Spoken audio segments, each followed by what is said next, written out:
کیوں بھاگی تھی گھر سے؟ میں بھاگی نہیں تھی، بس دیکھنے آئی تھی۔ کیا؟ وہ حیران ہوا۔ کوئی لڑکی دلہن بنی کچھ دیکھنے آ سکتی ہے؟ مجھے وہ ہجڑ ڈرامے کے ہیرو کو دیکھنا تھا، اس کا گھر تھا یہاں۔ وہ اٹک اٹک کر سہم کے بولی۔ واٹ؟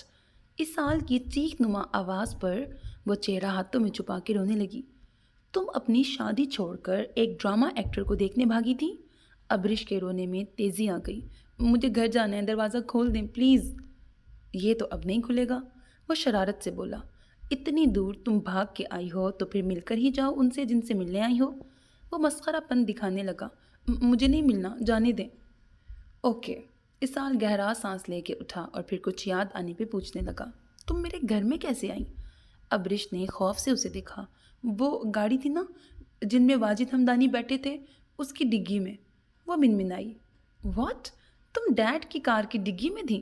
اسال حیران پہ حیران ہو رہا تھا۔ اس نے اتنی بے وقوف لڑکی کبھی نہیں دیکھی تھی جو خود کو ایک ایکٹر دیکھنے کے لیے داؤ پہ لگا لے۔ اور اگر وہ دلہن کے لباس میں نہ ہوتی، اسے کوئی چور سمجھ کے شوٹ بھی کر سکتا تھا۔ اسال نے گھر کا گیٹ کھولا جب اپنے باپ کی آواز پہ پلٹا۔ واہ اسال، تم نے شادی کر لی؟ وہ کرنٹ کھا کے پلٹا۔ ڈیڈ، آپ نے ڈرا دیا تھا۔ وہ ہنس پڑا۔ تم نے مجھے اپنی شادی میں کیوں نہیں بلایا؟ وہ خفا ہوئے۔ میں نے شادی نہیں کی۔ وہ بھی خفا ہوا۔ پھر یہ خوبصورت لڑکی کون ہے؟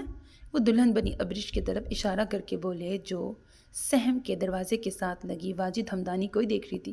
آپ کی محبوبہ۔ وہ ابرش کا مذاق بنا رہا تھا۔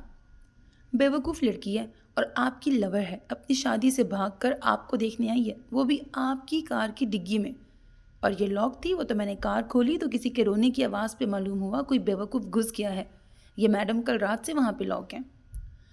اسال کے بتانے پر واجد ہمدانی چونک گئے تھے۔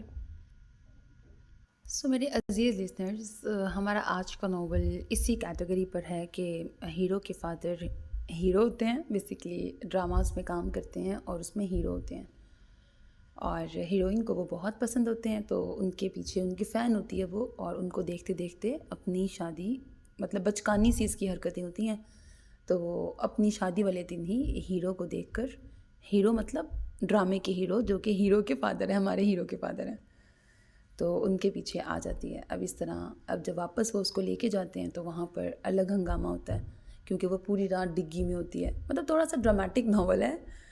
کومل اکرام احمد کا رائٹنگ سٹائل اب ایسا نہیں ہے، آئی گیس یہ ان کا شروع کا ناول ہے، تو ابھی تو مجھے یہ والا تو ڈرامہ، مطلب یہ والا تو ناول بہت ڈرامیٹک لگا تھا، لیکن اس سے لاکھ گنا اچھے ناولز لکھتی ہیں کومل اکرام احمد، جس کی مثال ہارٹ بیٹ ناول ہے کومل احمد کا۔ میرے کہنے پہ وہ آپ نے ضرور سننا ہے، مجھے پورا یقین آپ کو بہت پسند آئے گا۔ یہ ناول کی آف کورس ہیپی اینڈنگ ہے، پھر سڈن ہیرو کے ساتھ ہیروئن کا کیوں نکاح ہوگا، کیا سچویشنز ہوں گی، پھر آگے ان کی لائف کیسی چلے گی۔ ناول کی آف کورس ہیپی اینڈنگ ہے، مجھے پورا یقین ہے آپ کو پسند آئے گا۔ ہاں بس تھوڑا ڈرامیٹک زیادہ ہے، اور باقی یہ ہے کہ ہیپی اینڈنگ ہے۔ اپنا بہت خیال رکھیے گا نیک تمناؤں کے ساتھ۔ اللہ حافظ۔